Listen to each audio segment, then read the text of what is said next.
How is everyone doing? Really good. Good. Welcome to my show. Yeah, it's really good so far. Yeah.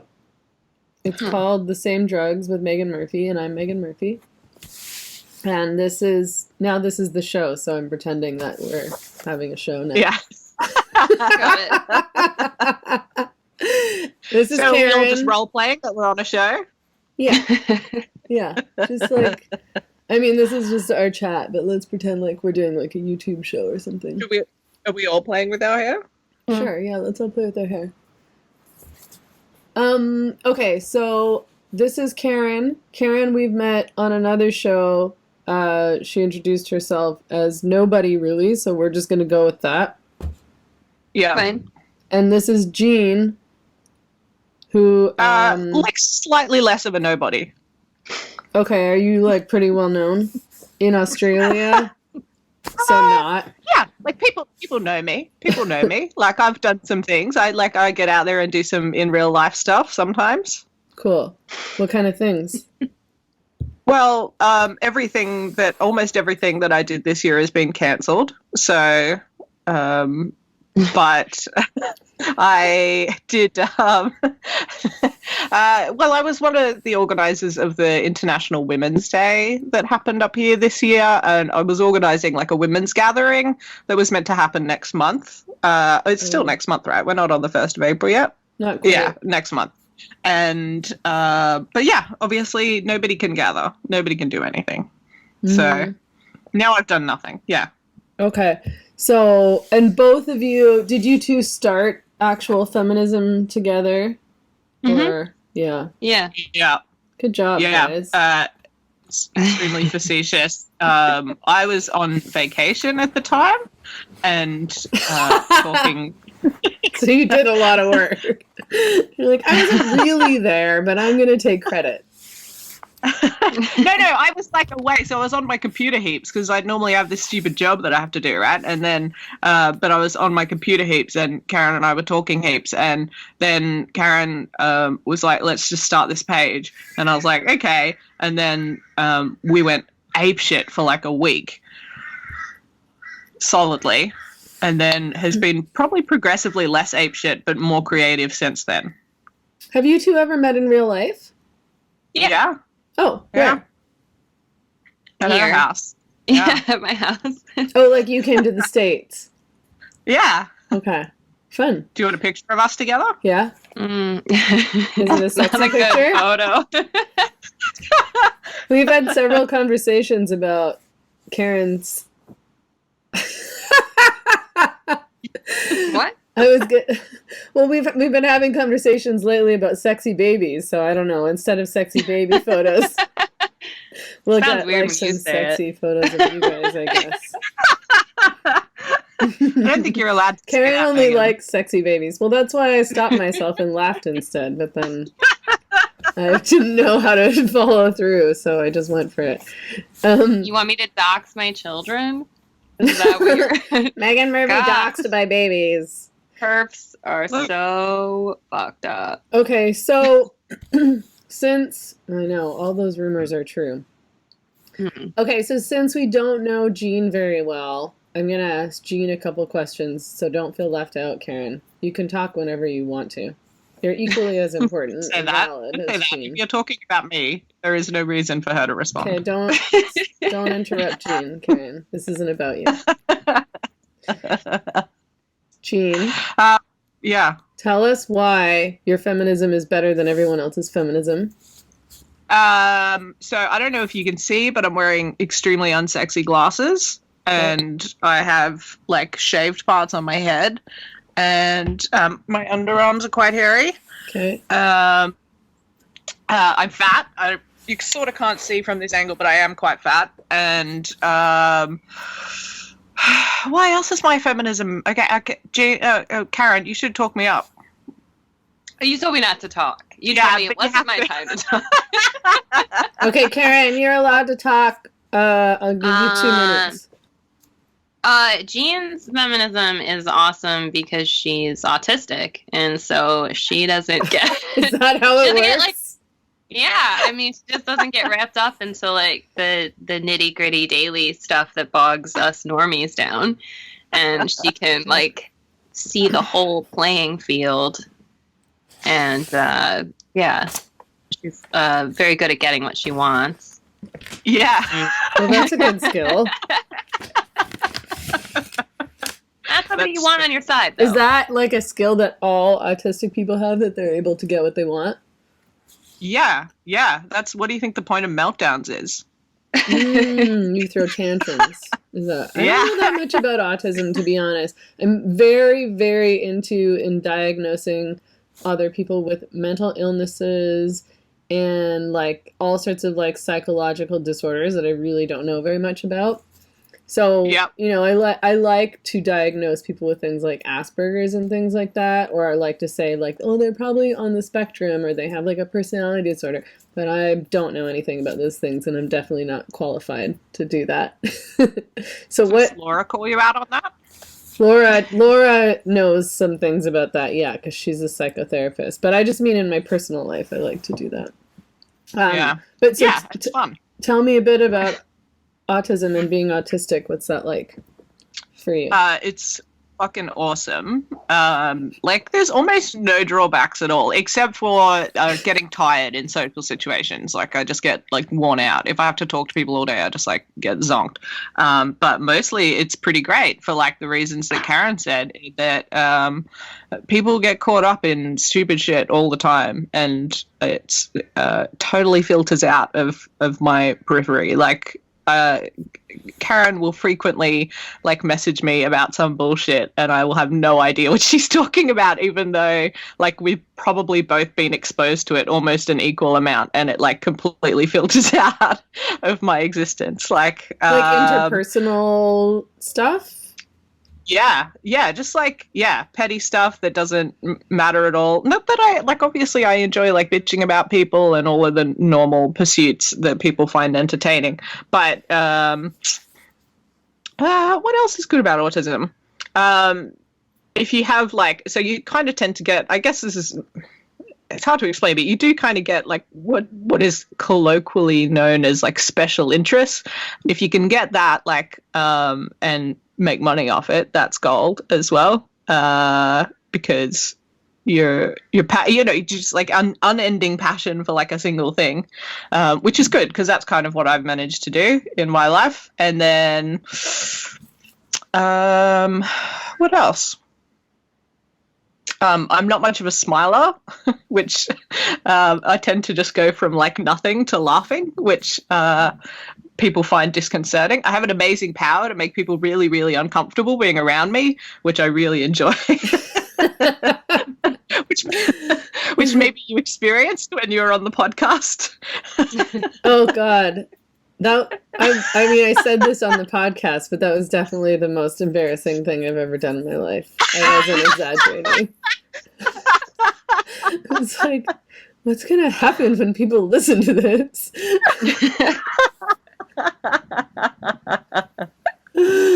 So, like, what's it like being, like, really normal and pretty? It's very emotional. I mean, I've developed an ability to care less about things like I assume that you're kind of talking about maybe the online drama that goes on, people talking shit about you, that kind of thing that you aren't aware of or don't care about. Is that part of it? Yeah. Like sort of like yeah. You know, like what is the fucking word that I'm thinking of? I had to wake up before noon today, you guys, just to talk to you, and then Jean was an hour late, so I'm a little bit sleepy. Yeah. I'm really sorry that happened to you. It's okay, because I ended up having time to make a smoothie, so all good.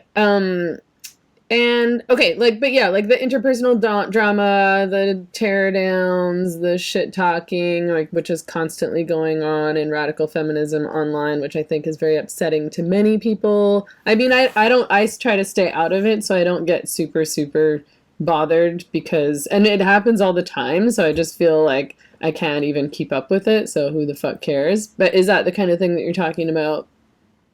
Yeah, definitely. I generally have like no inclination to respond to people like that. Like when, because I've definitely had my call outs for, I say stupid shit online like all the time,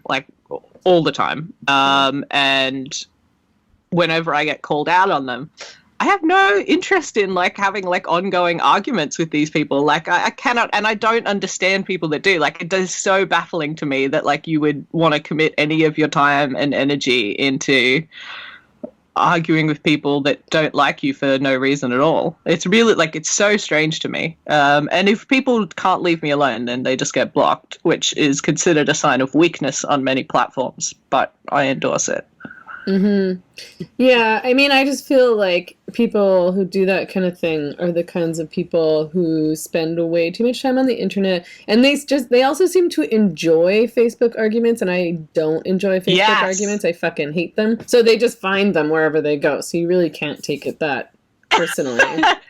Karen, do you want to chip in at this point? I like Facebook arguments.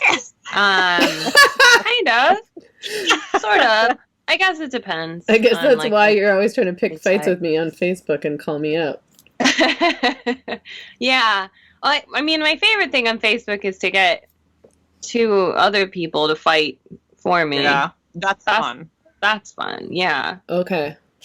How do you do that? Like, what's the strategy there? You tag two people that you know disagree. You have to set it up. Like you tag two people who hate each other, and you're like, or a good one would be to get somebody to talk shit about somebody else, and then you tag the other person to come in to see the other person talking shit about them, and then they have to defend themselves. I think that's like a bit basic. So if you like, what you need to do is like understand somebody else's politics and like what makes them tick, and then make a like carefully curated shit post that you know these two people will disagree on in a space where they're both going to see it, and then watch it unfold. Like that's. Okay. I guess I'm not as good at this as you guys are. So. Yeah, but you like have dates and you go outside and like. Yeah. You have like other things that you like. That's true. I do have several other things that I like, and for you guys who don't have anything going on for you except for your Facebook pages. Yes, well, I mean. It's like a DIY reality show. I mean, like I get that it seems incredibly dorky and lame, and I totally accept that, but I like it. It's really enjoyable to watch two people fight that you've carefully crafted into like to watch posts that you've made that you knew were going to blow up. To watch a bunch of people fight over it, it's there's something great about it. Yeah, but it's also probably terrible. You have to balance Whatever makes with you happy, morals. Karen. Whatever makes you happy. Yeah. Okay, I mean that's the new thing, right? There's that like meme that everybody's sharing that's like it's okay, and it's like a list of things that are okay. I saw one recently in relation to the quarantine that was like, it's okay to eat that extra cookie, like it's okay to get fat, it's okay to stay in your pajamas all day. Like, you know, the meme, I think the point of the meme is basically to comfort losers. So like Wow. She gets her revenge. Everything you do is fine no matter what, Karen. Yeah. It is okay. Everything I do is fine. It's fine when I do it. Yeah. But also everything that we do is fine, so it's all good. Look, I love and respect Karen in everything that she does until it gets in the way of things that we're meant to be doing together, and then she gets policed. Like, and that's kind of the structure of our relationship. Yeah. In many ways. Okay. So it's like slightly parental. Karen is the sexy baby in this relationship. Karen is the sexy baby in this relationship. Yeah. Okay, so I want to know how you guys have been coping with Corona quarantine. What's changed in your life? Lots has changed in my life. because, like I said, I mentioned that I have a dumb job before, so and now that dumb job is operating from home, which is great in many ways. Like, I was really anxious when I still had to go into work, and now I don't have to go into work. I'm not as anxious, which has been a real relief. And I'm still learning how to work from home. Like, I've certainly realized I have to, like, as much as, like, the heart of a loser beats in here, there is also a part of me that wants to be successful. So I definitely need to, like, set up a new routine to, like, be able to operate working from home and, like, manage that. Like, motivate myself is what I mean. Like, motivate myself to get work done. Like, say, for instance, like, right now I should be at work and instead I'm doing this. So sorry to be a bad influence on you. You need to be micromanaged. Yeah, look, I operate best when I have, like, a fire lit under my ass and, like, too much to do. So now that I don't have, like, heaps to do, it's really hard to do anything. We're on almost total lockdown now. Like, you can only leave the house for, like, essential stuff, which means, and I live alone, so it sort of means I'm probably not going to be seeing anybody for ages unless it's, like, incidental, like seeing them at the shop. And I don't have any mates at the shop. Like, you have no friends at the grocery store. Time to make some. Yeah. Well, I sort of don't want to, because, like, they've never seemed that cool in the past. But maybe I'll get desperate. Wait, sorry. So where are you? I live in Brisbane, in Australia, which is quite exotic for you people. Any questions? Feel free to throw them out there. Okay, Nothing. and so okay. Nobody likes Australia. Come on, let's be real. Yeah. Are you, like, when you say lockdown, like, are they policing people at all, or is it more just a recommendation? No, apparently, like, they are policing people. It's like, yeah, there's, like, $1,300 fines. But I don't know how they would, like, I have no kind of, in fairness, I haven't read into a lot because I don't fancy myself particularly at risk, but I don't know how, like, if you're, like, out of the house and you're driving somewhere and you say get pulled over or whatever, or you're walking somewhere and then the cops stop you and they go, "Where are you going?" And you'd just be like, "Well, I'm going to the doctor," or, like, "I'm going to the pharmacy to pick up scripts," or whatever. Like, what are they going to do? Like, how are they going to know that that's not what you're doing? I'm not really sure how it would be enforced, but time will tell, I guess. I mean, it's probably just busting down parties. Yeah. Like, yeah. In Vancouver, they're also implementing fines, but from reading about it, I get the impression that it's mostly focused on businesses who are not following the rules, and then people gathering in groups. So if, like, you were down at the beach partying with a group of people, then you could get fined, kind of thing. And yeah. And what about you, Karen? How are you doing? I'm okay. I get a bit of anxiety every time I need to leave. And, like, these headaches, which I'm not, like, a headache person, but I get a little freaked out when I need to, like, go to the grocery store, because now the grocery store is the only place left that people are going, which means that all the sick people are at the grocery store. Right. So, and the grocery stores have shortened their hours, so that means that, like, there's more people in there, like, packed in, and then people have nothing else to do. And lots of people are telling, like, I have very normie, like, suburban friends who tell me, like, yeah, we went to this place and then this place. And, like, they just go around and around and around to, like, as many grocery stores as they can go to find the things that they want. So there's just, like, people everywhere. And I don't know why I'm so worried about getting sick. Like, I'm sure I'd get over it. But, like, I've, like, developed a kind of, like, phobia of some kind, I guess. Germophobia. I mean, that makes sense. Hypochondriac. Considering what's going on. I feel I haven't been that worried about getting sick, and then yesterday I started thinking that maybe I should be worrying about getting sick. Like, I've been more worried about, like, like, spreading the disease to other people. So like I've been pretty strict about my isolation, more so than all these fucking assholes who are cheating that I feel so like bitter at, not just because they're endangering people and potentially like lengthening the amount of time that we all have to be under semi-quarantine. Because you're jealous. Because I'm jealous. Because I'm like, I want to hang out. Yeah. What do you think about like what do you think about like that mentality though, Megan? Like the part where we are all kind of being like encouraged to like dob on one another essentially, and feel hostility towards people who are breaking the social rules and stuff like that in this particular situation. Like that's kind of an interesting development, and particularly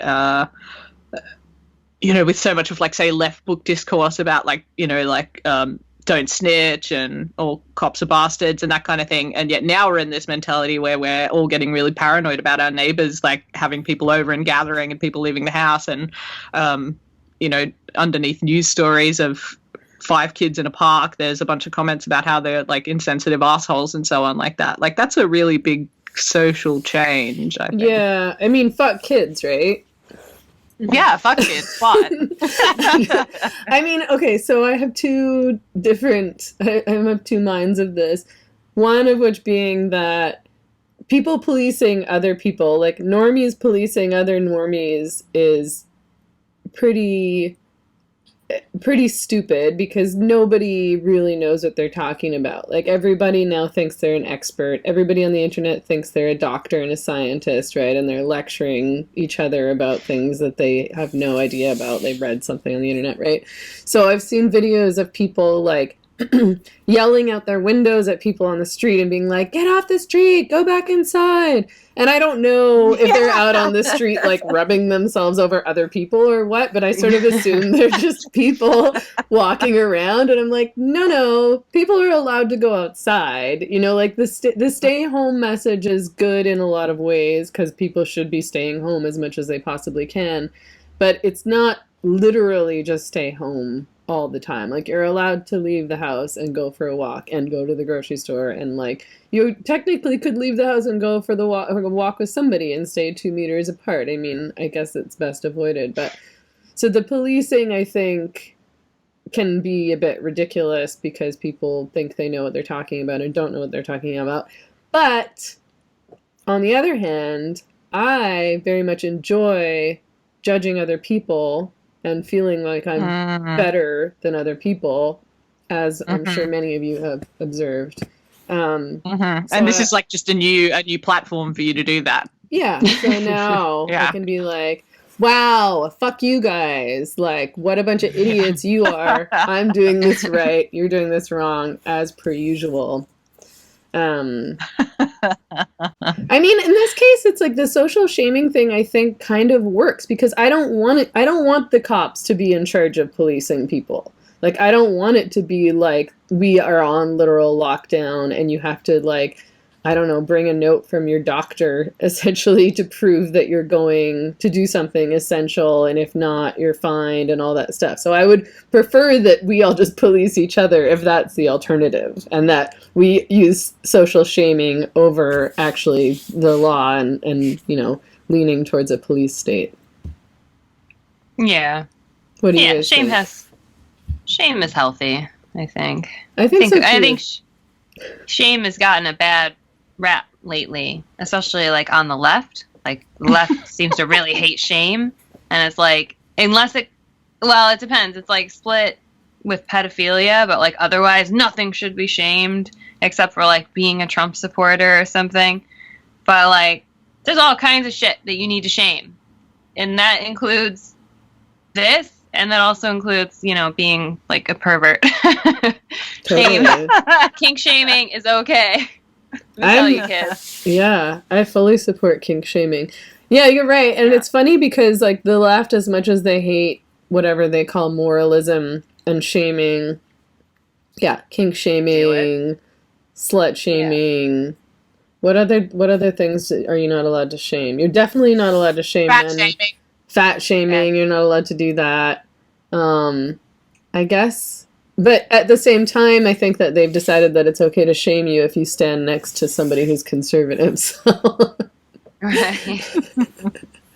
But yeah, like I mean, I'm interested in that actually. I wasn't the idea that like shaming is a bad thing because it's sort of become common for progressives and, you know, liberal feminists and leftists, whatever you want to call them, to oppose shaming and don't shame me and blah blah blah. But I've always sort of thought, or for many years at least, I've sort of been thinking about this, and I feel like it's probably good to feel a sense of shame about certain things, especially if they're bad things.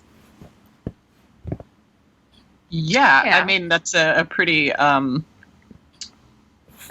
you know, for people who have engaged in antisocial behavior that has breached the law in some way, you know, one of the methods of assessing their likelihood of reoffending is assessing to what degree they are ashamed of what they've done, or, you know, they have remorse or regret or the various other things that might come from feeling ashamed. Yeah, it's a fairly good social indicator of a willingness to change one's behavior. Like, I think it just gets confused with, you know, being shamed for things that one can't help, like being a woman or being gay or a furry. Yeah, a furry like you, yeah. I'm not a furry. We discussed this last time. That's not the rumor we started. Why do you keep bringing this up, Megan? Well, and I always think it's interesting when you look at it in terms of pornography, because I think a lot of men, if not most men, do feel ashamed about their porn use. Like, most men, like, if you kind of talk to them or if you read what they say online when they're speaking anonymously or even not, a lot of them will say that they feel like dirty after, like, they watch porn, they come, and then they feel gross and dirty and bad. And then are told by mainstream society and liberals and liberal feminists that they shouldn't feel ashamed. So they're like, oh, okay, push that aside. Gonna do it again tomorrow, I guess. But, you know, that shame has to come from something. And I suspect that it's not that they're all, like, part of the religious right and feel just ashamed about masturbation in general. Have you guys thought about this? Yes, I have.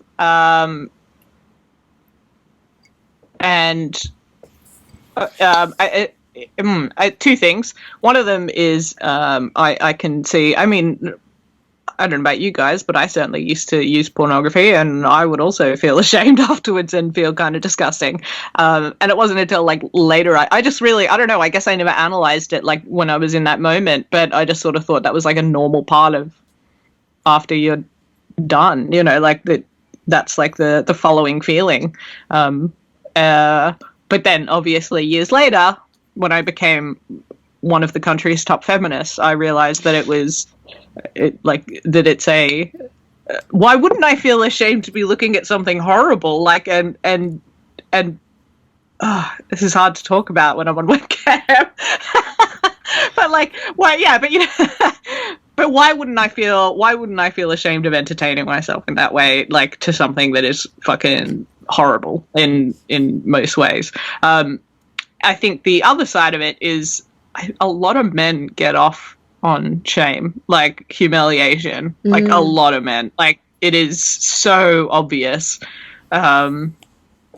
To go back to what we were talking about in like shit posting groups and arguing groups, like I think quite a few of those dudes that just come out there with these like crazy opinions that they know that people are just going to sit there and like hassle them for in groups, like that just seems like a humiliation fetish to me. But you can certainly see it like all through like themes on pornography or in like you know, popular fetish types, like autogynephilia. Like I would say like humiliation fetish is like extremely closely linked with autogynephilia. Yeah, well, because the autogynephilia thing, I think, has a lot to do with getting caught. Like, oh, somebody is going to catch my lingerie poking out from my leather jacket or something like that. Or that maybe your partner will walk in and find you and her pantyhose or whatever. Yeah, or you're being forced to do it. Yeah. Mm. Yeah, I don't know. I don't really get where that comes from because I don't feel turned on by feeling ashamed. Yeah. But I okay, don't I think we've either. already established that I'm It's quite just you, basic. Jean. Okay, I wanted to ask you both, what is your most controversial opinion? Or some of your most controversial opinions, if you You can't first, pinpoint the Jean. top one. What is my most controversial opinion? Oh, I think that people should probably have to like apply for licenses to have children. Oh, children. I thought you were going to say pets, because I kind of think people should have to apply for licenses to have pets. Yeah, and pets as well. Yeah. Like, the amount of, like, animal abuse that goes on is really sickening to me. Yeah. But kids, too, that makes sense, because the amount of child abuse that goes on is also sickening.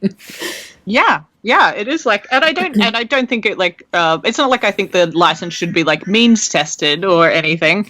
Although to some degree, like if you are destitute and you can't support yourself, then you have no hope of being able to support someone else. But a child doesn't need to be like wealthy and like over provided for to be happy, as you know is obvious with Karen's kids. Karen and her rich, sexy babies. They're poor. But yeah, I think just having spent like a lot of my professional life kind of proximal to like the child protection system, and there are so many people that should not have children, and they just keep doing it, and they perpetuate it. You know, we're not even just talking about the ones who are like that hard end where they're like molesting or like beating the shit out of their kids. Like there are people who are just raising these children in these incredibly like borderline damaging environments where it's only going to be like an extreme outlier where that child will be able to make the choice not to perpetuate that cycle and do it again to their own children, which it does happen, but it's not the norm. Like most of these kids become the product of their environment. And I just think if we could have a system where you had to apply for a license to be able to have children, and you know your capacity or like predicted capacity to parent those children, I'm glad it's not my decision to decide who gets to parent kids. That would definitely be on like smarter people than me, and I know it wouldn't be popular, but yeah, I truly believe that that would be an improvement on society. I just got like such an excited feeling in my stomach because I was like, I would like to be that person who decides. Okay. Only the cool girls, guys. Yeah. Fine. These I'm can just decide. joking. Like, you guys could be parents. And we've established that. Did you get that? All right. Okay, but wait. So what would the rules... What would, like, I mean, I know you don't know, you haven't thought this through all the way to the end, but how would you determine that? Like, who gets, like, how would the license work? Like, before you got pregnant, would you apply for the license? Like, practically. Okay. Yes, I think you would have to apply for the license before you got pregnant, but if you got pregnant unexpectedly, you would still be able to apply for one then, and that would be fine. Obviously, all forms of like birth control and so on are free. Right. Abortion. In this, yeah, the form, yeah. But also, you know, those earlier ones that come in are also freely available to anybody. But I think a lot of people kind of know if they want to have kids or not. You know, like they have a rough idea, and I think the idea of planned pregnancies is mostly a myth. But that doesn't mean that people don't know that they want to have kids. They do. There is absolutely. So I think guess you could pre-apply. Yeah, like, you could always pre-apply, and you're just like, yeah, okay. You would apply like. Actually, this might actually be a good way to sort of encourage planned pregnancies, because people would have to think about it years ahead of time, and then like if you could apply like 10 years before, you could apply when you were like 25 or 30, even if you weren't necessarily planning or able to get pregnant somewhere down the line, just so you know if you want to become a parent. Then when you find somebody you want to become a parent with, I guess, if that's what you're choosing to do, then they would have to apply or would have had to apply already, and everybody would really have to think this through more than probably they do. Because I think, obviously lots of people don't really think through when they want to be parents, or they just get pregnant and then go with it.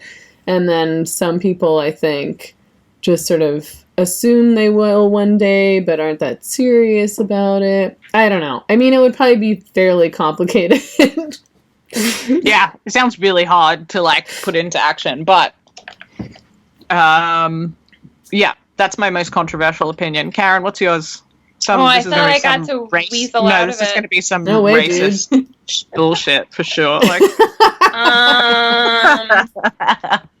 yeah, I think my most controversial opinion right now is that, I just don't believe in, like, general woke stuff. I mean, it's not even that controversial. Like, I don't believe in, like, that, like, white supremacy is everywhere, or that, like... You would be racist. Like you said. I knew it would be racist. Yeah, well, no, I mean... like... It's not everywhere except for in your house. Yeah, in her heart, in her mind, in her... soul. No, I couldn't think of a better one. Well, actually, my controversial opinion within radical feminism, I suppose, is that I think people should be having more babies. Actually, okay, that's pretty weird. Okay, so you think people should be... People are having so many babies. Like, don't you think that there's a lot of... like, what do we need more babies for? She wants more white babies. That's what she's trying to say. I don't want more white babies, but I do want more Western babies. Like, it can be like liberal Western, like, they don't have to be white. I don't care if they're white. You're gonna allow POCs in the West to have babies also, Karen? No, I just think that, like, if you read... I just thought that The Strange Death of Europe had very compelling arguments about... I haven't read it yet. Sorry. About, like, why you would want to at least maintain, like, replacement population. It kind of comes down to, what the hell is his name? Whatever, whoever wrote the paradox, like the tolerance paradox, like if you tolerate intolerance, it's like an issue with liberalism.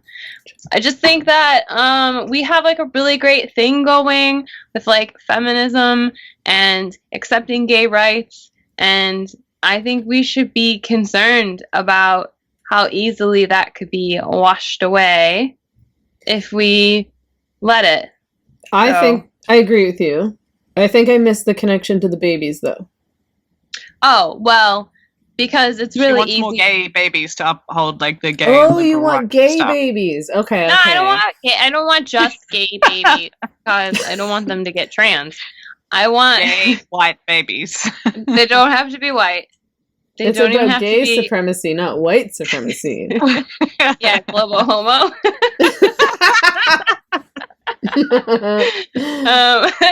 No. I just, like, we have to keep our population rates. Not so much in America. I actually, like, in America it doesn't matter because most of our immigrants are Christian, and so are, like, pretty easily adapted to the country anyway. Right. But, like, Europe at least has to replace their babies. But yeah, I mean, I just think, like, it's good to have babies that are raised in, like, the thing that you want to continue.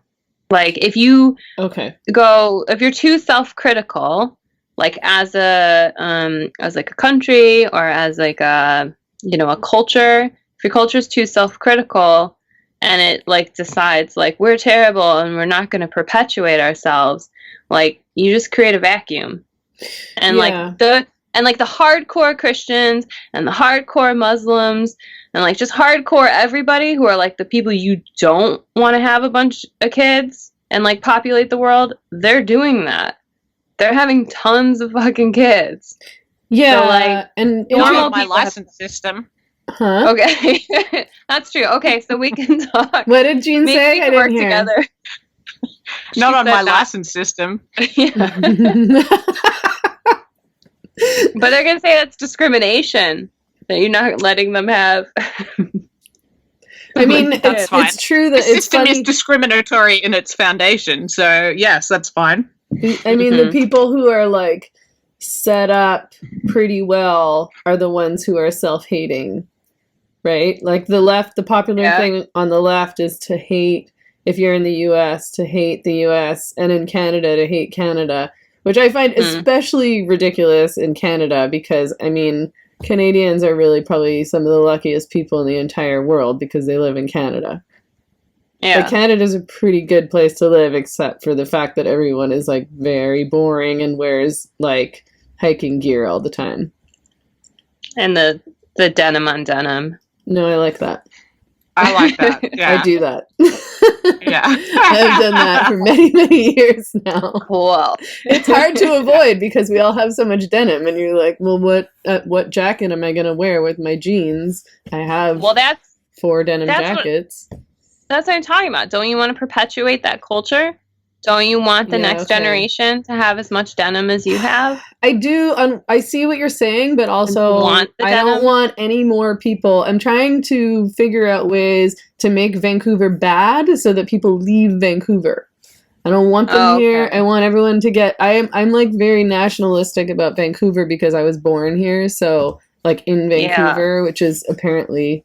rare. I think the majority of people who live in Vancouver have come from other places in Canada, like Edmonton and Ontario, and like obviously lots of the suburbs. So the idea of there being more babies, although I guess maybe if they were born, okay, this is gonna be a non-offensive argument. What if all of the babies that were in Vancouver were just being born to people who were born in Vancouver? Then that would be fine, right? Okay. I'm joking. How many far back? Yeah. Okay. I mean, Vancouver is very white. Yeah. Got so the racist opinions racist now. Joke. But yeah, like, I mean, I find it amusing. I mean, and that's the thing on the left too, is just to be self-hating in general, to always be acting like you're a terrible person, you're a racist, and I mean, you wouldn't say you're. Actually, well, some of those lefty guys like to pretend that they understand that they're sexist. It's just it's all insincere. Yeah. Yes. Yes. Yeah. Like that, like nice guy shtick, and those are always the most like angry misogynist dudes. Yes. Like, Boys. Yeah. What is it? I would just prefer like I find them so much more disgusting and like even threatening than I find like overt like traditionalist misogyny. Like that is transparent. I get that. Like and then the other side of it. Yeah, I think it is. I just can't trust the one where you're saying that like you're you're like you're unpacking your like internalized misogyny and stuff like that, and then but also on the same token, like you say, incredibly sexist things that just like it's inauthentic and I can't trust it, so I'm wary of it. Or you don't say incredibly sexist things, but like you behave in incredibly sexist ways. Like I find that a lot of those guys, like one-on-one, are just kind of like seething with anger. It feels like that they're really like. They really want to be dominant, and they actually are kind of aggressive, and they're the kind of guys who will talk over you and lecture you. Like if you say like the word feminism, I don't go around announcing that I'm a feminist at all, but if they already know who I am, or like maybe we're with a friend and they're like, oh, Megan does this, and they'll be like, oh, feminism, yeah, well, blah, blah, blah, blah, like women, and start like explaining feminism to me, and it's always like the stupidest thing I've ever heard in my life. But it's like it's men who behave in dominant ways, you know, and are completely unaware of that, and are often kind of like creepy and sleazy. Yeah. Always. Yeah. And I guess, of course, like men who don't pretend to be feminists can be like that too. But I kind of like just like normie guys. I always have. Like, I've always just dated regular, like, working class men who are not really politically engaged at all. And I like them much better than the alternative. Yeah. What do they often life as like a feminist influencer? Well, most of them kind of didn't really totally understand. So. They weren't all intellectuals, but they were all supportive. They're always supportive. They like dumb guys. Cool. I don't like dumb guys. I'm trying to change that. I'm trying to change my patterns, you guys. The last man that I was with was very, very intelligent and politically engaged, just not in a annoying, cucky way. Cool. That was the one. He was the white supremacist. Yeah, he was definitely not a white supremacist. Anyway, okay. I can't remember why we were talking about this now, but I did. Okay, so my next question. Oh, I asked you guys about your controversial opinions, and then we started complaining about gross lefty men, and Karen's nationalist baby plan. Okay, so what? Well, it's just saying, that's pretty much. If you ask Karen a question, what do you expect? Yeah, fair enough. I did bring her on the show after all, so now we're all getting canceled. Thanks, Karen. Okay. Does it bother you that there's a meme going around the internet that makes fun of the name Karen? Like, do you want to talk to the manager, Karen? Like that kind of thing? I mean, I don't know. It doesn't really bother me, but every once in a while I'll make like a point in like a leftist group, and then somebody will say like, LOL, your name is literally Karen. Like, instead of addressing my opinion or anything at all, it's just like, oh my god, you're like I don't know, it doesn't bother me, but it's sort of like giving this ammunition to these NPCs types that like they just would rather they just fuck off instead of like pointing out that my name is I know my name's Karen. Like, address the argument or fuck off. I don't know. Yeah. But yeah, mostly it's fine. I mean, it's easy to remember. There's I think today I got a compliment on a new profile picture. A man called me a power mom. Nice. So, is that sexist? Probably. Just gonna let it go. Well, it's kind of like shaming to all the non-power moms. Yeah. It's true. Weak moms. I mean, do you want me to go on there and call him out? Huh? Do you want me to go on there and call him out? You can call him out. Sure, go ahead. Start a fight on your profile pic? Yeah, I will. I will. As soon as we're done. So, my next question that I wanted to ask you guys is, do you think that Carol Baskin killed her husband and fed him to the tigers? Yes, and good for her. Yeah, like, yeah. I think he was a major dick. Yeah. Yeah, I'm okay with it. Like, I mean, I would not want to go for a beer with Carol Baskin. Like, she seems painful and exhausting. But also, like, something I've noticed about this show and, like, the discourse online is that people, like, desperately want there to be, like, a hero and a villain, but it's definitely a show full of villains. Like, there's not a single, like, redeemable character amongst them. But if there was a hero, Carol's probably the closest, right? I like the producer. Whose footage got all burnt up. I think he seemed kind of legit. Yeah, okay, yeah, fair enough. Was he, like, I mean, he's, like, he's probably not, like, what you would call, like, a protagonist in the story, though, I guess. No, that's fair. Rick, that was his name. I mean, Carol was tough for me to pin down because I couldn't figure out if she was like a grifter. Like I couldn't figure out if she was scamming everybody like the rest of them, because still at the end of the day, I mean, she started on this exotic animal collection trip just the same as these guys did. She just didn't turn into a polyamorous, predatorial meth head. But I mean, people can change, and like Joe Exotic started in Carol's position and then ended up in the polyamorous. Like he started as the like, we got to stop this breeding and stuff, this like pro cat thing. I'm not convinced that Carol killed her husband, but I am convinced that she changed the will in her favor. But I'm not totally convinced that she actually had anything to do with his murder. Because she had... Sorry. I don't have like a super great theory. I just wasn't fully convinced, and I felt like the two older men, the lawyer and the like business partner, that were the main ones besides dude's like daughters and ex-wife, who were like talking about the things that he had said and his relationship with Carol. I just thought they were like just kind of like old school sexist dudes who were just gonna like have something shitty to say about Carol no matter what. And I think that probably the husband, who knows what the fuck he was doing in Costa Rica. And that's like what dicey stuff was he up to? Yeah. Yeah, and then that comment about like, if I can pull this off, it'll be like the slickest shit I've ever done. So I wouldn't, if I were on a jury, I would not convict Carol, but I'm definitely pretty sure that she changed the will in her favor.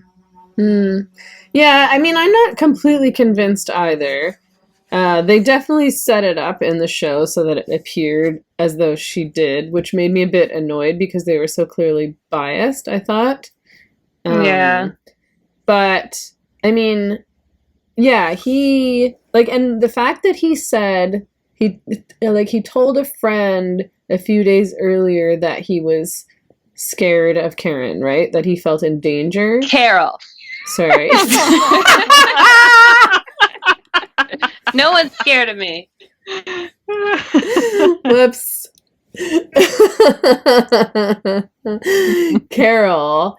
And I don't buy that. Like, I feel like that was like a setup on his end to be able to, like, I don't know, maybe, hey buddy. Aw, she is cute. Don't say she's sexy. Fucking weirdo. I'm not that bad. I'm not that bad. I have some boundaries, Karen. All right. Let's put you away. Okay. Hang on, I'll be right back. Put her back in the drawer, Karen.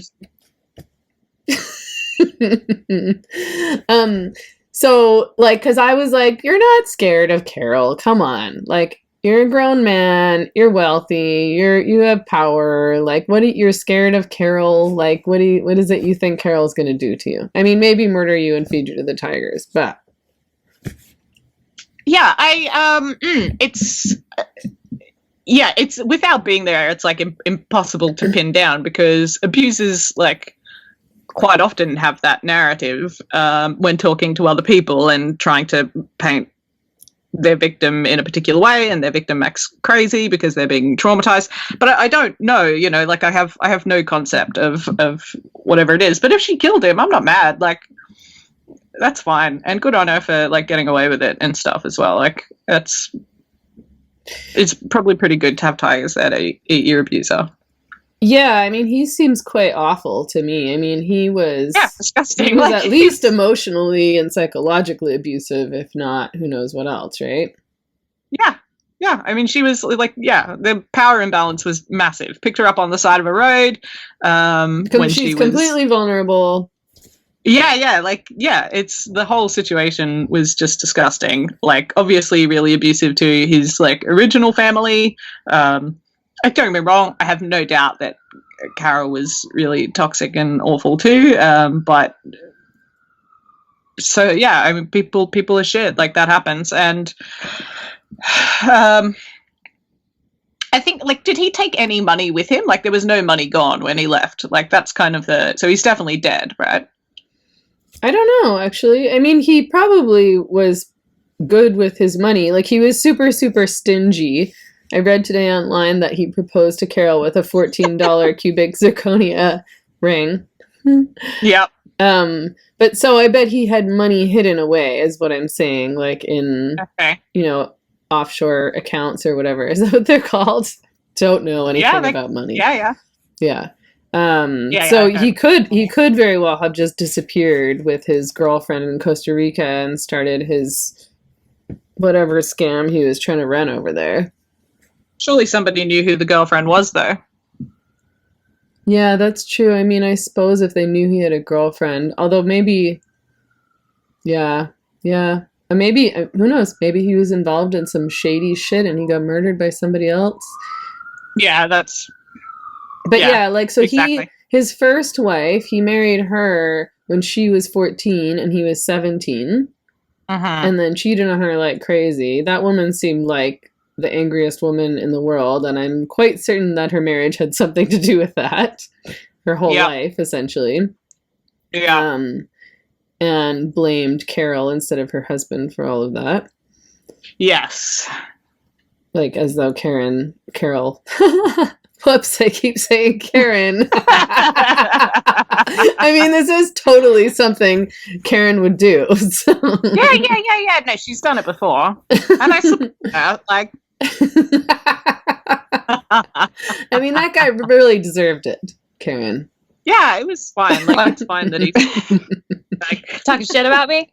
I keep slipping up and calling Carol Karen. Okay, so so that was like my main question, but I also was wondering if you guys had thought about the connection between owning these exotic animals, collecting these exotic animals, and polyamorous lifestyles. Is there a connection? Because all of those guys, so Joe was polyamorous, Jeff Lowe, is that his name? The really gross one? Mm-hmm. Yeah. Who was like bringing cubs to Vegas so that strippers could have sex with girls, yeah. Yeah. And then the cult leader guy, Doc. Yeah. He was clearly involved in a polyamorous cult. Yeah, I mean, I think anything like that is going to attract a certain kind of narcissist. Yeah. Yes. Yeah. Yeah. Like, these guys weren't in, like, let's be real, these guys weren't in, like, polyamorous relationships as the left imagines them. It was them and, like, a team of adorers, like, people who had no choice but being completely committed to them. Like, it was not, although I did get the sense that, Joe Exotics, they all had sex together, but they're gay dudes. Like, they're... But they weren't gay dudes. Two of them were... Well, they say that they were heterosexual. Yeah, I doubt I mean, that. I'm sure they had sex, but, like... Yeah, I have no doubt they have sex. I just doubt that they were straight. Like, yeah, probably not gay, but, like, it's okay to have sex with both men and women. Yes, it is okay. Like, yeah. Karen doesn't seem okay with that. Yes, I am. She's a prude. She just wants these gay babies.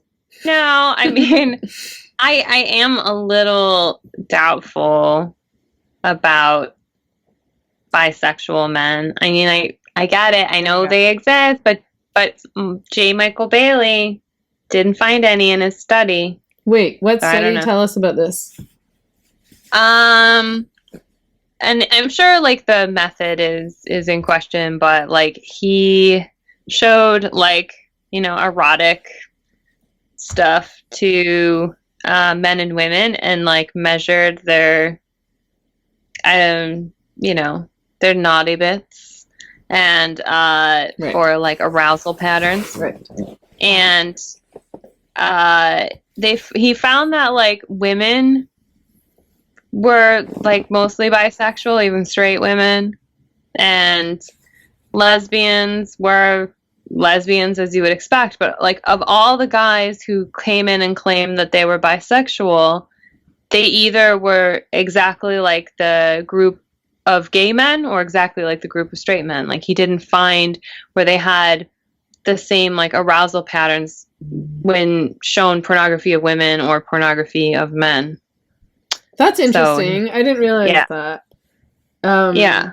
I was assuming that you were going to say that all the bisexual guys were actually just gay guys, not that they were either, obviously, or their bodies reacted in ways that were the same as the group of straight guys or gay guys.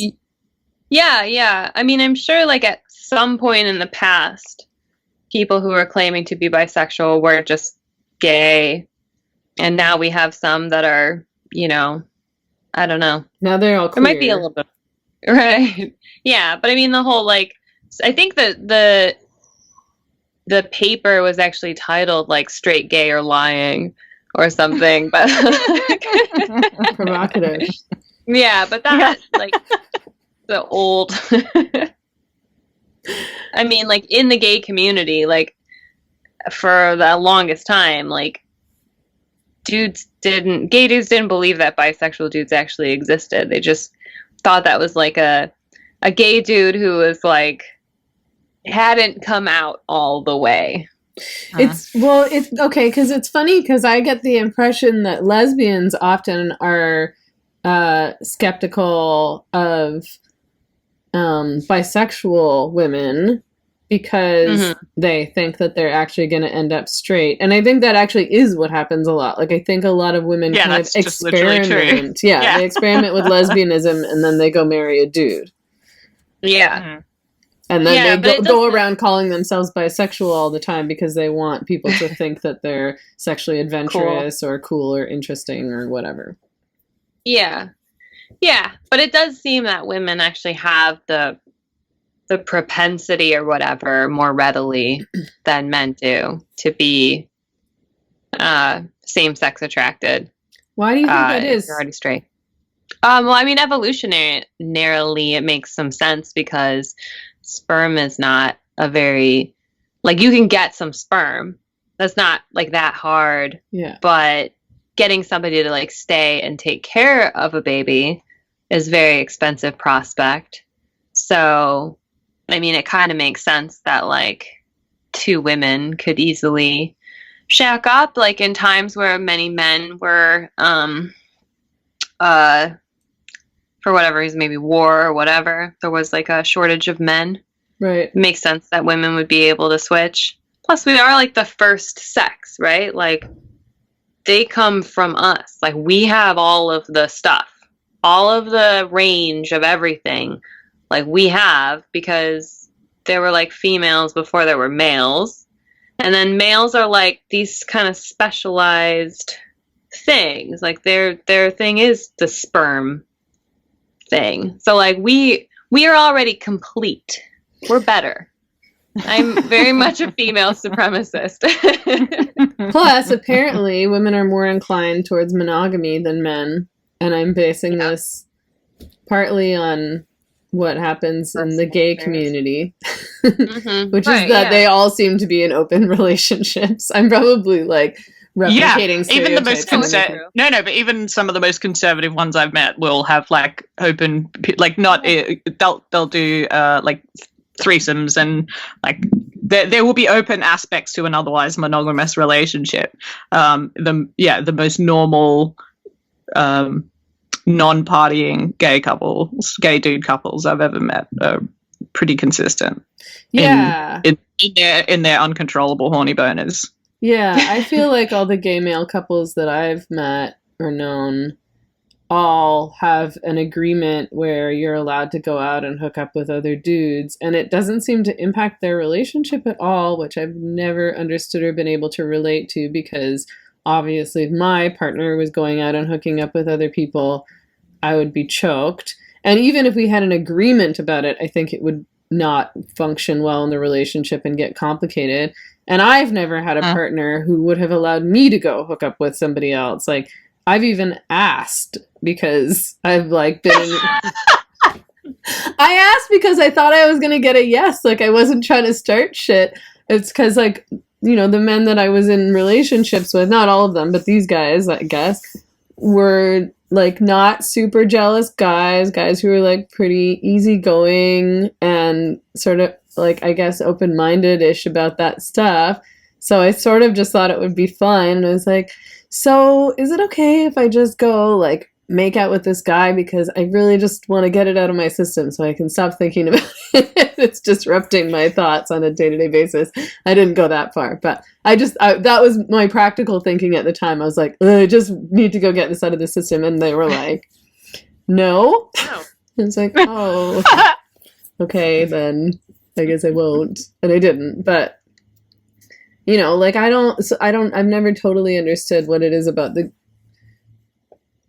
gay relationship that... Do you think it's the, like, for me, it has always been, like, I've experimented with polyamory type stuff in the past, and the thing about it that always totally put me off is, like, a relationship is such an emotional investment. Like, there's just so much that needs to go into, like, managing that interaction on like a, you know, protracted basis, and keeping shit stable and interesting. And why would I want to spend time doing that more than once? Like, that's the part. It just sounds exhausting. And all the, like, poly people I know are just like, they will talk about relationship drama all day if you let them. Like, they clearly get off on that aspect of it. And I find that so completely alien. And I do wonder, potentially, with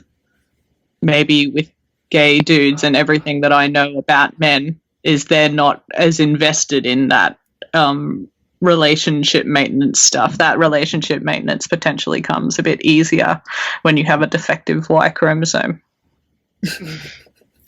Yeah, I mean, I totally agree with you. I've always just thought it seemed exhausting. Like, I was like, just dating one person is exhausting. Never mind more than one person and managing all that would come along with, you know, dealing with, you know, their relationship and everyone's emotions and just scheduling. I was like, who the fuck has time for this? Like, I barely have time for one person. Like, that's an investment time-wise as well, right? Like, yeah.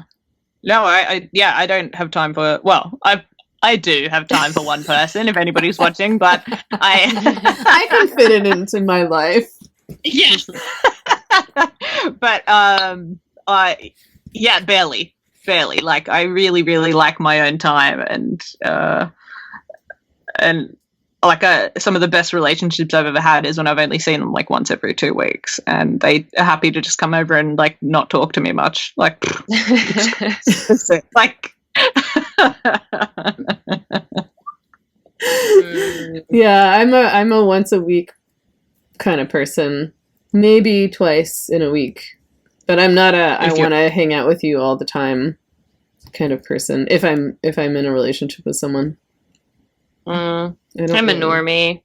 I like every day. You're codependent. Yeah, right. Let's be honest. Yeah, that's true. Yeah, I did meet my husband when I was pretty young, but it's working out, so good for you. Yeah. We're both single, so yeah.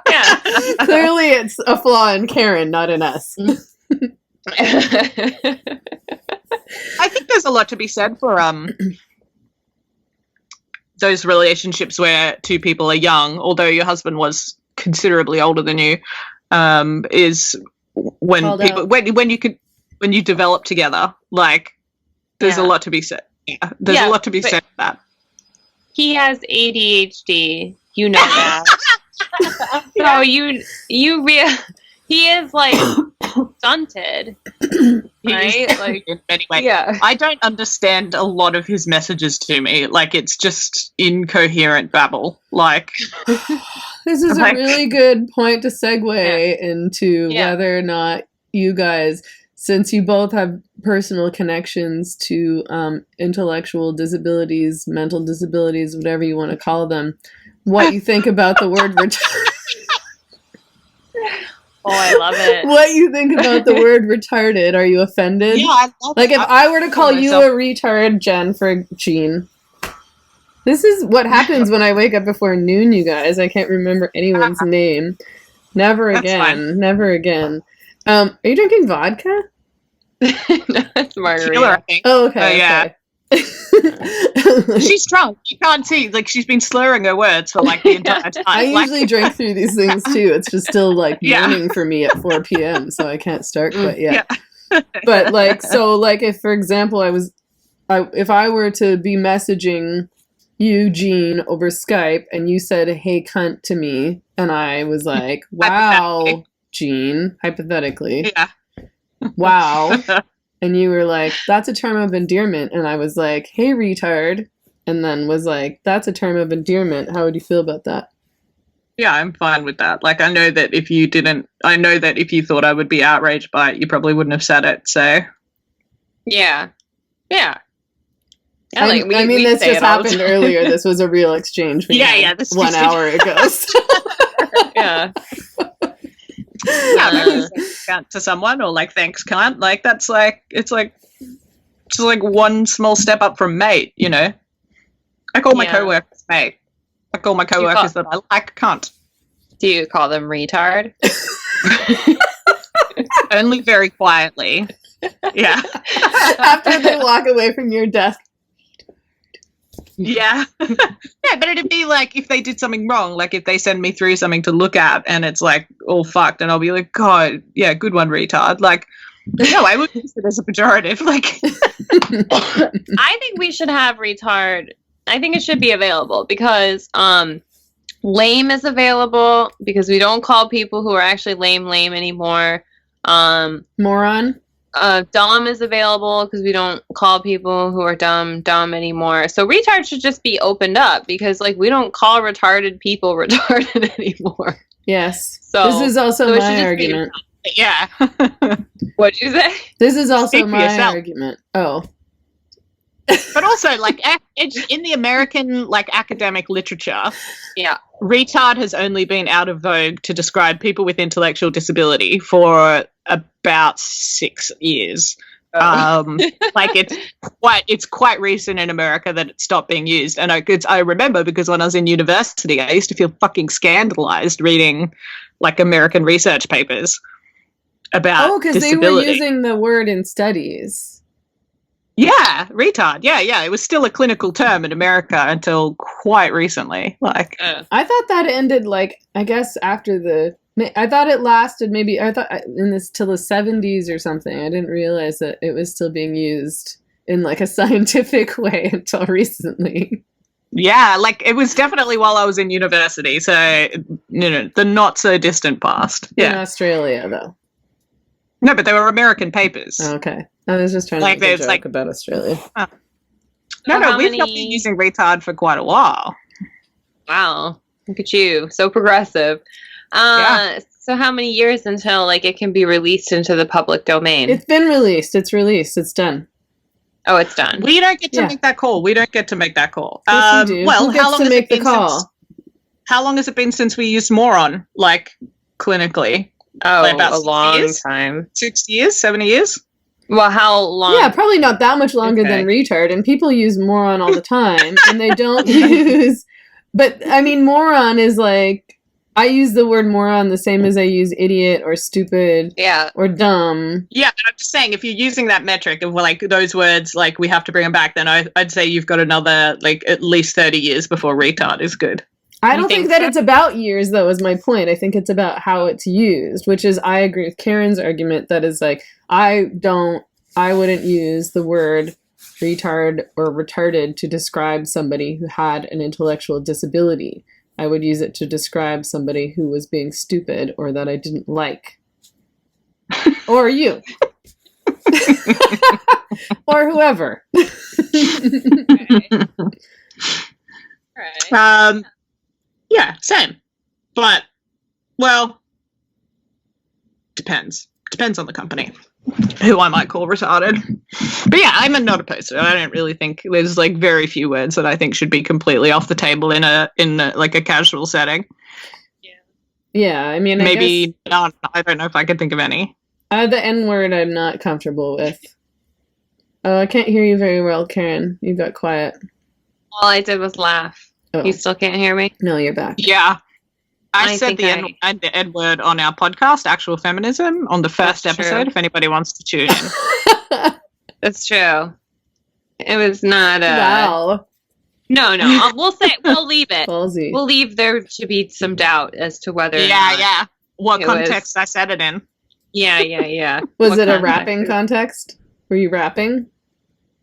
No, I don't rap. Okay, so the other thing that we all have in common beyond being like hateful bigots who have been canceled several times over now, is that we all have like a deep and sincere love for the Jersey Shore. Yeah, definitely. Yeah, and best show ever. Yeah, it's a really great show. And people don't get it. I mean, I would argue that the people don't get it are the people who haven't watched the show and are like, oh, that's stupid. Why are you watching a stupid show? Like, as though it makes us stupid when clearly we're not stupid. Well. But what would you say? Okay. Not clearly. We don't self-identify as stupid. No. Yeah, it's true. Don't identify. But it might not be clear to everyone that we aren't stupid. Certainly not so long as I've been doing this show. I think that my stupid rating has gone up for probably a lot of people. But so take my glasses off. If you were going to explain to somebody who you were like, I love Jersey Shore, it's the best show, it's so good, and they were like, what? Why would you watch that shit? What would you say to them? Gene, take it, because you had that great answer the other day. Did I? Yeah. Well, one of my first thought about Jersey Shore when I was watching it is I used to really like Big Brother when I was a kid, and I always thought they used to only get alcohol in these really controlled amounts. If they did well in an event, they'd get a bit of alcohol and they'd be able to have a party night. And I just remember watching it even when I was 15, and I'd be like, this would just be better if they had alcohol all the time as much as they wanted. And then Jersey Shore came out, and that's basically the premise. It's 8 people. Is it 8? Was it started with 8? Okay, yeah. Yeah, so 4 and 4, yeah. Started with 8? Yeah. Yeah, 4 and 4. So it was 8 young people of questionable, they were okay, they were all fairly attractive, and they were in a house and they were all drinking. But I remember my first thought was oh great, they finally made a Big Brother type show where they all just get drunk all the time, and it was paid off as extremely entertaining. But the other side of it was this it was a subculture that I probably never would have known existed from my humble home in Australia where I lived. But I would also suspect from your humble home in Chicago or your humble home in Vancouver, you would have just had no concept that these freaky kids called themselves things, had various in-group characteristics that were ludicrous but united them. And a common language that they utilized that was clearly going to be extremely offensive to anybody who was actually Italian. No, actually, my brother-in-law was like them in the 80s and 90s, and in Chicago. Yeah, in Chicago. Well, not actually Italian then, yeah. No, he's actually Italian though. He is actually Italian. But just this party douche guy. I mean, he's grown up now. He's a crazy right winger. But but in his youth, he was this party dude, steroids, just being Italian. There's all this shit about being Italian, how his Italian feelings about being Italian and the family. Manja. But so I had some idea that those people had existed at some point, but yeah, I didn't know that they had existed in this current And yeah, I guess like are we about the same age as them? Gene? Like guys as they're in like actually I think Polly's like 40 now, but I think the rest of them are a bit younger. I think they're a bit older. Like I think Mike is like 37 or something, 37, 38. Mike's one of the oldest ones. He was 29. He was 29 when it started. Yeah. Polly was 33 in 2013. I read on the internet. What's Nicole's last name now? Polisi. Gianni. The girls, I think, are a bit younger than the boys. Yeah. She's the same age as us. Okay. Karen. Yeah. How old are you two? 32. Jesus Christ. Mm-hmm. Just pretending to be younger to make memes. I wonder you guys are so much more immature than I am. 8 years. Yeah, I can't wait to grow up and be just like you, Meghan Murphy. This is what it's like to be an adult. This website. At home in your apartment alone with your dog and your wrap shirt. Well, I'll be with my cats in like probably a cat shirt. Like I stay on brand. Yeah. I'm having a good time, I'll be honest. So okay, what else was there other stuff that you wanted to say about how great Jersey Shore was? Like, so yeah, we were talking about not having access to that culture, which I definitely didn't, because not only is it totally disconnected from my culture, but it's also a very American thing. Like there's no community in Canada that's like that. Yeah, it's extremely American. Like it's not like at that point in my life when I first watch it, like I'd been to Italy at least once, like, and it wasn't like that. Italian, like, no. It wasn't like that. It wasn't like that at all. And almost like none of them are actually fully Italian except for Vinny. Vinny's the only one who's like really totally Italian. He's from like a family where his parents, like he's a second generation immigrant, I think. Yeah. Like, that's why he's such a baby, right? Like he's like a mama's boy. Yeah. But I think also like watching it and in all of these reality shows across the board, like the thing that is almost the most interesting of all of it is the sexual politics of the show. And the sexual politics of that show were like surprisingly conservative even at that time. Like they were like the way that the girls were slut shamed. But it was like extremely clear that the girls were not allowed to bring like dudes home. They were not allowed to like hook up with dudes randomly without being like completely chastised by the men.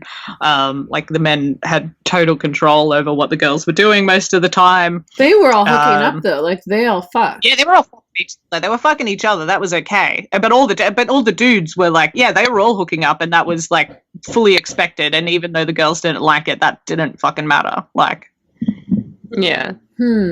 Yeah, I didn't even think of that. I mean, certainly the rating, well, it wasn't a rating system. It was just, now I'm forgetting what they called them, the girls that they thought were ugly. Grenades. Yeah. Yeah. Okay. Yeah, that was super sexist. But I think for me, like what I like about Jersey Shore is I probably watch like the first couple of seasons every couple of years. I like rewatch them and then I'll catch most of them. And it's like watching a different show every time. Like you can just kind of focus on a character, or like on a person. I guess they're not really characters, they're people. You can follow like one storyline really strongly one time and like you could be like, man, Sammy is the asshole. And then you can watch it like a couple years later and be like, no, it's all fucking Ronnie. Ronnie's the worst. And and then it's also fun to watch it and watch how like the camera will move away from like people on the boardwalk recognizing them and like spotting them like as it goes on. Like there's all kinds of like fun ways to watch Jersey Shore over and over again. I've never gone back to rewatch. I've loved it. I've watched it since the beginning. and I think as I expressed to you, not in a proud way, that I've always had a crush on Mike, which I think says something about my character. Because even, like, what year was it when it first started? How long has this show been going on for? 2000, like, has it been 10 years? Okay, over 10 years. It's been definitely at least 10 years. Yeah. Yeah, so if it was 2005, then... like, so 15 years ago. I think I probably 2009. So I would have been 20. Oh, okay. 2009. Okay, well, that's more embarrassing because I was going to be like, well, I was only 25 then, and I was pretty douchey. Yeah. 29 is a little bit mature to be like, I like the pillhead who gets in fights all the time. Yeah, that was another part of it that was really surprising, is how, like, obviously high Mike was through most of it, and nobody ever commented, like just like big eyes and sweating and chewing his face up, like he was like full blown, like chopped most of the time, and nobody brought it up. No, and it was so obvious. Ron too, man. I swear to God, Ron was like a major cokehead through almost all of that until very recently. He just always seemed so, like, high-strung, and he also had the eye thing, like, when they'd be partying. He'd have, like, the blackout eyes, because he'd be too wasted, so he'd be blacked out, but he'd also be, like, half alert, too. Okay, so who do you think is worse, Sammy or Ron? Should we talk about the note? We could talk about the note. Okay. So for anyone who's not a Jersey Shore fan, you should go watch Jersey Shore from the beginning. But early on, Sammy and Ron were together, and Ron was a major pig and was, like, cheating on her all the time and, like, sexy dancing with girls. Yeah, was he? I just don't feel like he was cheating on her all the time. I mean, they mostly, like, really what was worse about their relationship is it made them both lumps. It made them both just, like, lay in bed together and, like it's just freaking like you, or just freaking like you so much. Like, they didn't do anything. They just became so fucking boring. Except argue. They were boring and they were super codependent, but when he would go out to the bar, he'd constantly, like, bring girls back to the hot tub and behave inappropriately and be, like, hitting on girls at the club. No? Am I just, like, remembering this wrong? I think you're wasted and dancing around and like vibing and stuff like that. But I guess, like, it's a question of, like, it's probably not something that would bother me. Like, but it would really obviously bother Sammy. Like I said, they had these really conservative values in regards to, like, the interaction between the sexes. So it was obviously an issue for them, but in the broader scale of it, like, he was just a fucking wastoid who was swinging around in clubs and, like, dancing with anybody that would look at him. Like, I don't ever get the sense that he was keen to, like, follow through with any of those women, like, or do anything. Well, I doubt he could have done anything even if he wanted to. Yeah, that's it. Been, like, shrunk anyway. The hot tub was from Family Vacation. I don't think that happened. Yeah, I don't think he really did anything that bad. Like, the note, like, what the note says. Okay, so I'm going to read really the note. Benign. Okay, yeah, read the note. Sam, the first night at bed when you left, Ron made out with 2 girls and put his head between a cocktail waitress's breasts. He also was grinding with multiple fat women. When you left... The worst crime of all. When you left crying at Clutch, Ron was holding hands and dancing with a female and took down her number. It's interesting they said female there.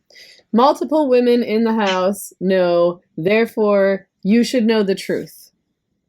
Mm-hmm. So was this note good and righteous and justified?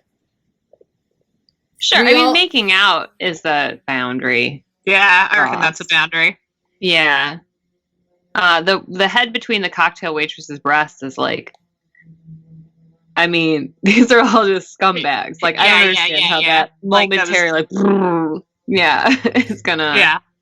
Yeah. I mean, I have a lot more issues with that extend way beyond the context of their relationship. Right. Like, yeah. Yeah, I wouldn't want to date a person who would do that even if they were single. Yeah, that's Yeah. Like, do you know what I Yes. mean? Like, it's not, that kind of behavior is just not impressive behavior Yeah, right. or respectable. I think the other thing that was really entertaining about Jersey Shore that needs to be considered as well is like the global context that it occurred within. So many of our younger listeners might not remember, but it actually came out during the massive Hollywood writers' strike. So there were no new TV shows being made. Like all of the like really good TV shows were on hold, like all the good dramatic things that were on hold. It was probably only a couple of years into like when like cinematic TV was coming out, like the stuff like The Sopranos, like all of those really good HBO shows. It was probably about 4 years after that. And all of these writers went on strike. So they started to make reality shows because they had to produce content of some description. And Jersey Shore was, I don't think they ever anticipated that it would be a success in the way it was. I think they just thought it was going to be like a shitty MTV thing that they were going to put on, and it would just fill the gaps to keep the channel running with something other than music clips, you know? And it became, and the people, it's quite clear the people on the show had no concept of how successful they were about to become, which is, it's interesting to watch. Like these they lacked self-awareness during those early seasons in a way that made them kind of compelling and sympathetic in many ways, even though they were like scumbags. Yeah. Like they were people that you probably wouldn't want to spend time with, but they were also fairly real, and the producing on it was pretty minimal. I got the sense like they were certainly put into situations, like they were clearly contracted that they had to go, they went and worked in that fucking t-shirt shop, right? And then so that was something that they had to do, and then they were also clearly they had to go out and club. Like that was probably, it seemed to be another part of it, but beyond that there was extremely little in the way of like set up content, which was a real deviation from like The Hills and the reality shows that directly preceded it. Like it was a mostly kind of wild wolf situation. Yeah, The Hills was all totally scripted and made up, which was extremely disappointing to me because I didn't actually watch The Hills when it was on. I watched it all last year from beginning to end, so I spent like quite a long stretch of time there watching like maybe 4 or 5 episodes of The Hills every night. And I was like pretty into it, and like especially into Justin, Bobby, and Audrina's relationship. And then stupidly I started reading about it online and realized that it was all made up.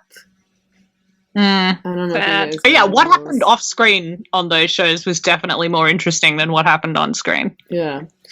But anyway, yeah, like, so, I mean, I guess I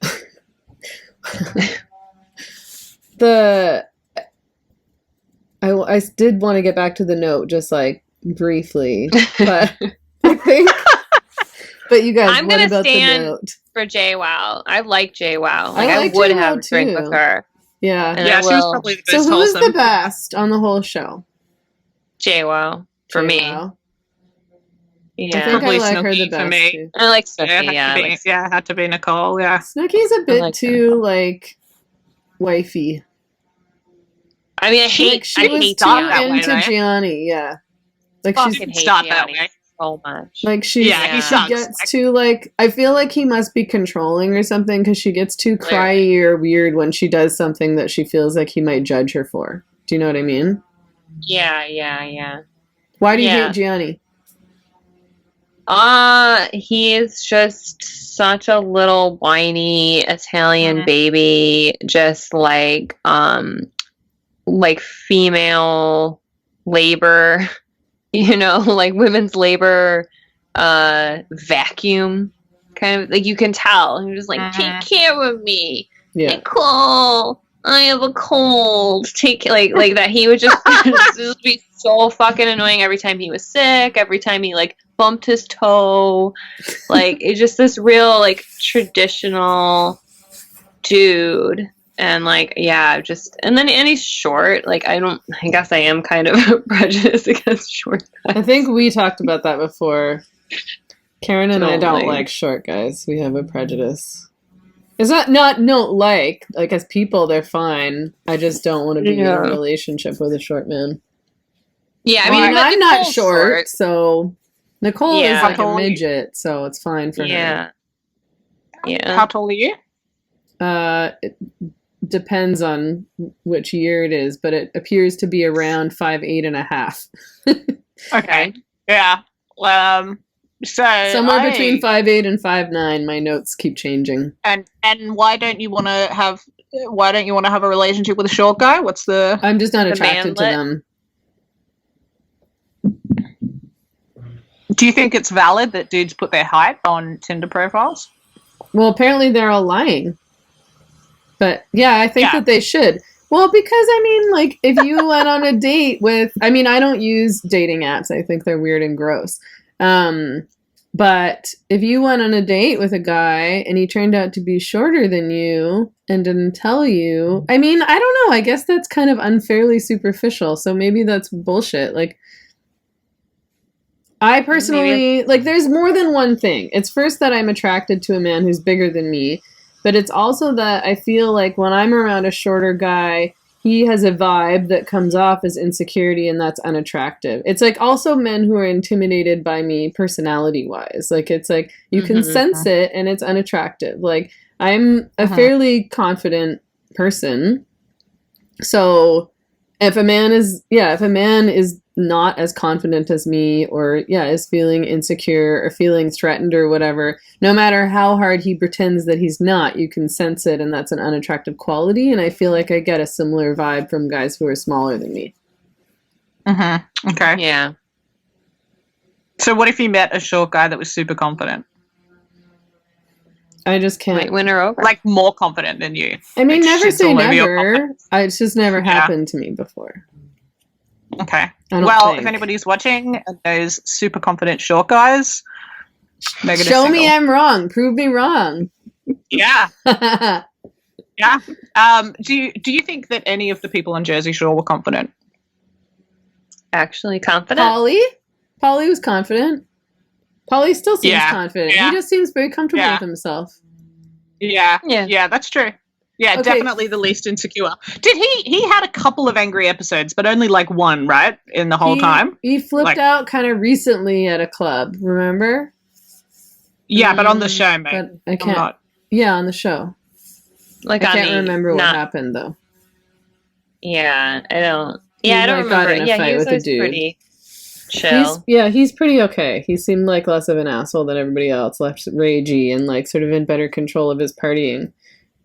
Yeah. Okay, but so Yeah. are you guys Mike fans, or is that weird? Is it weird that I've always loved Mike? Like, I still Yeah, love it's Mike. very Now that he weird. got I've always sober, liked Mike. I love him even Yeah, more. he was unambiguously disgusting. Like there was Yeah. no redeeming qualities whatsoever. Like he just lied and he was Manipulative. Wow. like really Dark manipulative, super sexist, like zero. Like And like growth and like really lame, like would just like Yeah. say things that were just like so dumb and like Yeah, as though yeah. they were profound and Or like funny. yeah, just like the kind of guy who was like if he was chatting you up, you'd be like, oh, yeah. Maybe leave gonna this kill guy you. go away. Yeah, I would be like, Ugh, Yeah. something wrong with you. no, there's something wrong with me. Okay, I'm gonna let you guys go soon, but first we're gonna play your game, which is Fuck, Marry, Kill. But actually, I think that it's good that you guys have replaced Kill with Cancel, actually, because Kill is just kind of intense. Yeah, Yeah. yeah. I'm okay with it in theory. It's Yeah. just that It gets weird though when it, depending on who it is. Like if the kill ends up being a woman, for example. It's never going to be a woman though, is it? Like as long as if it's three probably women, not. I'm fucked. I'm fucked. But like, Yeah. Okay. So we're gonna do a few different ones. This one is probably gonna be really easy. So Fuck, Marry, Cancel, Snooki, Jenny, Angelina. Oh, okay. Yeah, super easy. I will marry Jay. Wow. I will fuck Snooki, and I will cancel Angelina. Okay. yeah, same. Like that's too easy. Okay. Fuck, marry, cancel. Gianni, Uncle Nino, Sammy. Uncle Nino.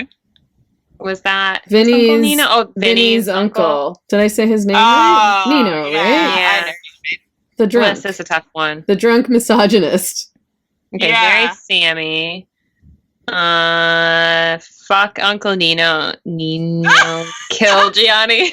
Wow. I'm gonna kill Uncle Nino. I'm gonna fuck Gianni just to like give short guys a hand up in life, and yeah, I'm gonna marry Sammy. Yeah. Okay, fair.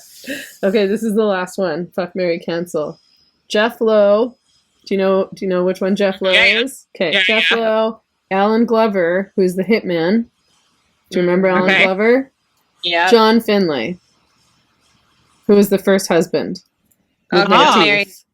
marry John Finley. Yeah. Fuck the hitman and kill Jeff.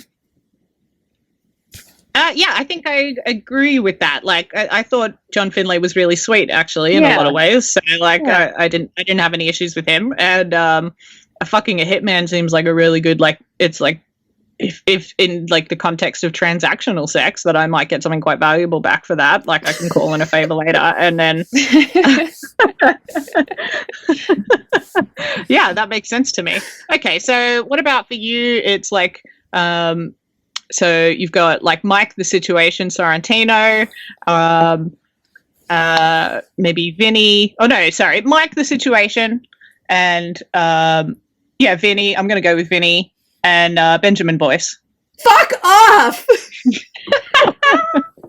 No. You tattled on us. So- you told Benjamin Boyce we were fucking with him. You ratted us Yeah, out. you did. Now you have to answer that. Jean Where's sent girl Benjamin code? Boyce a sexy Where's girl message, code? everybody, and it was supposed to be a joke, and I messaged Benjamin Boyce and told him. I didn't want him to feel bad or confused. Oh, feel bad that we said he was sexy? You thought he was going to feel bad? He's gonna be like, "Oh, I'm so ashamed." I thought it was like a mean girl move. No. So, fuck, marry, cancel. Do I have to, actually? The Situation. Who was the second one? Pauly D? Vinny. Oh, Vinny. Vinny. We'll go with Vinny. Yeah. Benjamin Boyce. Okay. We'll answer too. I'm not going to marry Mike because obviously he would be super boring and too stupid, but I would definitely fuck him just to fulfill my And feed shame 15-year long. Fine, sure. I would deserve that. I would take that. Fair enough. Okay. My 15-year-old crush.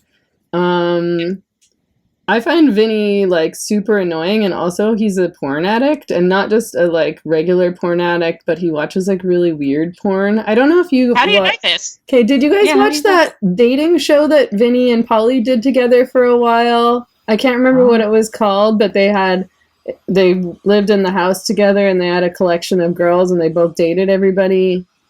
No. No, I missed that. I'm Oh, gonna I mean, it download wasn't that. great, but you should probably watch it just to learn more about how Vinny and Polly actually are, because it was a bit revealing. Okay. I've seen How did him I on. hear about that? I saw Paulie on a dating show where he ended up dating. Was it Brandy? Is that her name? I don't know. Did he? This R&B singer? No, Man, that from would Real be a Housewives score. of Beverly Hills. Oh, okay. He I did dated not see Brandy from Real Housewives? Double Shot at Love with Thank DJ you. Paulie D and Vinny. Yeah. You guys should probably watch that just to like fill in some gaps.